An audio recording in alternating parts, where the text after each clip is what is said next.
မိတောက်မီလီယံတွေကိုအိမ်မက်မပူကြလားခွေးကြိုက်ခံရတယ်လို့ရောအိမ်မက်မပူကြလားကောင်းငင်ပေါ်ပြန်တက်တယ်ဆိုတော့အိမ်မက်ကရောဘလို့နမိတ်တွေလဲဆိုတာသိကျင်ကြလားအိမ်မက်နဲ့ပတ်သက်ပြီးအများဆုံးသိကျင်ကြတဲ့အကြောင်းအရာလေးတွေကိုဆရာမပြောပြပေးထားပါတယ်ဒီဗီဒီယိုလေးကိုအဆုံးထိကြည့်ပေးကြပါဦးနော်ဖျားစေတီတွေကိုဖူးရတာဖျားတရားဟောတာအစရှိတဲ့ဖျားနဲ့ပတ်သက်တဲ့အကြောင်းအရာတွေကိုကောင်းမွန်တဲ့ပုံစံနဲ့အိမ်မက်မှတ်တယ်ဆိုရင်ဖုန်းတကုတ်ကြည့်စေမယ်နမိတ်တွေပဲဖြစ်ပါတယ်ဖျားစေတီတွေကိုမကောင်းသောအချင်းအရာမကောင်းသောပုံစံနဲ့အိမ်မက်မှတ်တယ်ဆိုရင်ဘေးဥပတ်ရောက်စေတဲ့နမိတ်တွေပဲဖြစ်ပါတယ်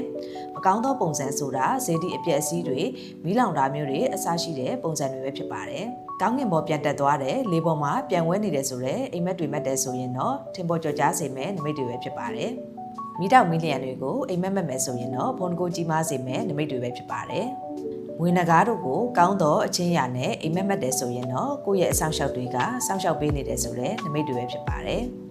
ငွေတွေနဂါးတွေကိုမကောင်းသောပုံစံနဲ့အိမ်မက်မှတ်တယ်ဆိုရင်တော့ဘေးဥပတ်ရောက်စေတတ်တဲ့အန္တရာယ်ရှိတယ်ဆိုတဲ့နမိတ်ပဲဖြစ်ပါတယ်မကောင်းသောအချင်းရာဆိုတာကိုယ့်ရဲ့အိမ်မက်ထဲမှာငွေတွေကလိုက်ပေါက်တာမျိုးငွေတွေနဂါးတွေကစိတ်ဆိုးနေတဲ့ပုံစံတွေကိုပြသတဲ့နမိတ်တွေကိုပြောတာဖြစ်ပါတယ်လူသေးနဲ့စကားပြောရတယ်လို့အိမ်မက်မှတ်မယ်ဆိုရင်တော့ကံကောင်းခြင်းတွေရောက်ရှိလာမယ်မိမိပြောသမျှစကားအောင်မြင်မယ်ဆိုတဲ့နမိတ်ပဲဖြစ်ပါတယ်ဆ iam မအနေနဲ့အိမ်မက်နဲ့ပတ်သက်တဲ့အကြောင်းအရာလေးတွေကိုပြပြပေးသွားတာပဲဖြစ်ပါတယ်ထပ်သိချင်တဲ့အကြောင်းအရာလေးတွေရှိရင်လည်းဆ iam မရဲ့ post လေးကို like and share လုပ်ပြီး comment မှာမှန်သွားပေးနိုင်ပါတယ်ခုနှစ်ရက်သားသမီးများအားလုံးကျန်းမာချမ်းသာကြပါစေ